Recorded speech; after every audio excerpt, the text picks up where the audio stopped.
Friends, welcome to my channel. ഇന്ന് നമ്മൾ വളരെ ഈസി ആയിട്ടൊരു നാടൻ സ്റ്റൈലിൽ ഒരു തട്ടുകട ചിക്കൻ ഫ്രൈ ആട്ടോ നമ്മൾ ചെയ്യുന്നത്.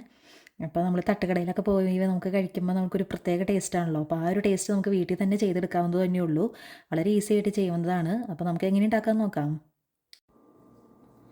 അപ്പോൾ നമ്മുടെ തട്ടുകട സ്റ്റൈൽ ചിക്കൻ ഫ്രൈ ഉണ്ടാക്കാൻ വേണ്ടിയിട്ട് ഞാനിവിടെ ചിക്കൻ ലെഗാണ് എടുത്തേക്കുന്നത്. നിങ്ങൾക്ക് വേണമെങ്കിൽ സാധാരണ ചിക്കൻ പീസുകളായിട്ട് എടുക്കാം. ഞാനിപ്പോൾ ചിക്കൻ ലെഗാണ് എടുത്തേക്കുന്നത്. ഇതിപ്പോൾ ഒരു 8 ചിക്കൻ ലെഗ് ഉണ്ട്. ഏകദേശം ഒരു 600-700 ഗ്രാമിൻ്റെ അടുത്തുണ്ട്. നമുക്കതിലേക്ക് ആദ്യം തന്നെ ജിഞ്ചർ ഗാർലിക് പേസ്റ്റ് ചേർത്ത് കൊടുക്കാം. 1.5 ടീസ്പൂൺ ജിഞ്ചർ ഗാർലിക് പേസ്റ്റാണ് ചേർത്ത് കൊടുക്കുന്നത്. നെക്സ്റ്റ് നമുക്കിതിലേക്ക് കുറച്ച് ചില്ലി ഫ്ലേക്സ് ചേർത്ത് കൊടുക്കാം. 1.5 ടീസ്പൂൺ ചില്ലി ഫ്ലേക്സ് ആണ് ഞാനിടുന്നത്. നെക്സ്റ്റ് നമുക്കിതിലേക്ക് കാശ്മീരി ചില്ലി പൗഡർ ഇട്ട് കൊടുക്കാം. അത് 2 ടീസ്പൂണാണ് ചേർക്കുന്നത്.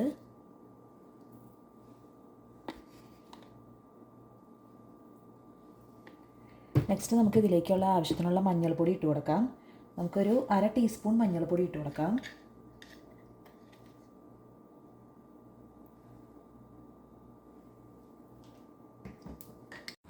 നെക്സ്റ്റ് ഞാൻ ഇതിലേക്ക് കുറച്ച് ഗരം മസാലയാണ് ചേർക്കുന്നത്. 1 ടീസ്പൂൺ ഗരം മസാല. അതുപോലെ തന്നെ നമ്മുടെ പെരിഞ്ജീരകം നമുക്ക് മുഴുവനോടെയോ അല്ലെങ്കിൽ ചെറുതായിട്ടൊന്ന് ചതച്ചിട്ടോ നമുക്ക് ചേർത്ത് കൊടുക്കാം. ഞാനിപ്പോൾ മുഴുവനോടെ തന്നെയാണ് ചേർക്കുന്നത്. 1 ടീസ്പൂണാണ് ചേർക്കുന്നത്. നെക്സ്റ്റ് നമുക്കിതിലേക്ക് ആവശ്യത്തിനുള്ള ഉപ്പ് ചേർത്ത് കൊടുക്കാം.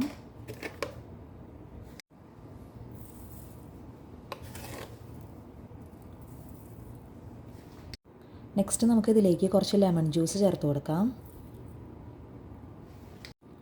നെക്സ്റ്റ് നമുക്കിതിലേക്ക് കുറച്ച് അരിപ്പൊടി ചേർത്ത് കൊടുക്കണം. 2 ടേബിൾ സ്പൂൺ അരിപ്പൊടി ചേർത്ത് കൊടുക്കാം.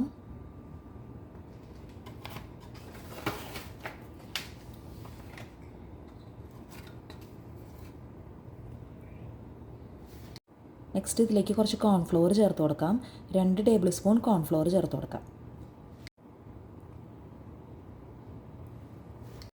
ഇനി നമുക്കിതെല്ലാം കൂടി നന്നായിട്ടൊന്ന് മിക്സ് ചെയ്തെടുക്കാം.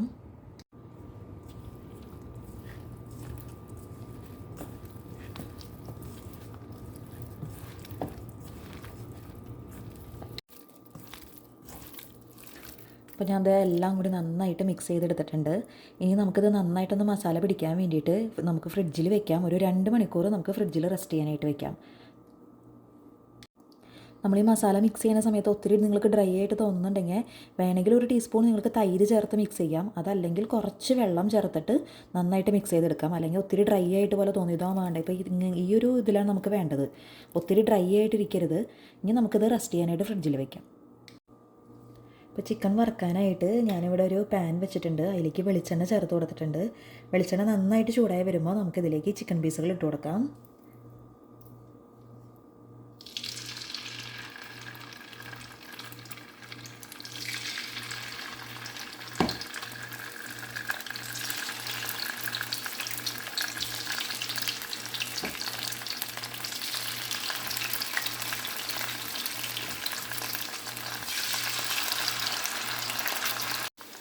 ഇനി നമുക്കിത് ഇടയ്ക്ക് തിരിച്ചു മറിച്ചൊക്കെ ഇട്ടൊന്ന് വറുത്തെടുക്കാം. അപ്പോൾ നമ്മുടെ നാടൻ തട്ടുകട സ്റ്റൈല് ചിക്കൻ ഫ്രൈ ഒക്കെ ഇവിടെ റെഡി ആയിട്ടുണ്ട്. ഞാനിപ്പോൾ ആ ഫ്രൈ ചെയ്ത വെളിച്ചെണ്ണയിൽ തന്നെ കുറച്ച് വേപ്പിലയും അതുപോലെ തന്നെ പച്ചമുളക് കീറിയതും കൂടി ഒന്ന് വറുത്തെടുത്തിട്ടുണ്ട്. അപ്പോൾ അതുകൂടി കടിക്കുമ്പോൾ ഒരു നല്ലൊരു ടേസ്റ്റാണ് കേട്ടോ. അപ്പോൾ അതും കൂടി ഒന്ന് വറുത്ത് അതിൻ്റെ കൂടെ തന്നെ ഇടുകയാണെങ്കിൽ നല്ലതാണ്. അപ്പോൾ നിങ്ങളെല്ലാവരും ഒന്ന് ട്രൈ ചെയ്ത് നോക്കിക്കോളൂ. വളരെ ഈസി ആയിട്ട് ചെയ്തെടുക്കാവുന്ന റെസിപ്പിയാണല്ലോ. എപ്പോഴും നമ്മുടെ വീട്ടിലുണ്ടാകുന്ന എല്ലാ ഇൻഗ്രീഡിയൻസും ആണ്. അപ്പോൾ നിങ്ങളെല്ലാവരും ഒന്ന് ട്രൈ ചെയ്ത് നോക്കി നിങ്ങളുടെ അഭിപ്രായങ്ങളൊക്കെ ഒന്ന് കമൻറ്റ് ചെയ്ത് പറയണം. അതുപോലെ തന്നെ എൻ്റെ ചാനൽ സബ്സ്ക്രൈബ് ചെയ്യാത്തവരാണെങ്കിൽ ഒന്ന് സബ്സ്ക്രൈബ് ചെയ്ത് തന്നെ സപ്പോർട്ടും ചെയ്യില്ലേ. താങ്ക്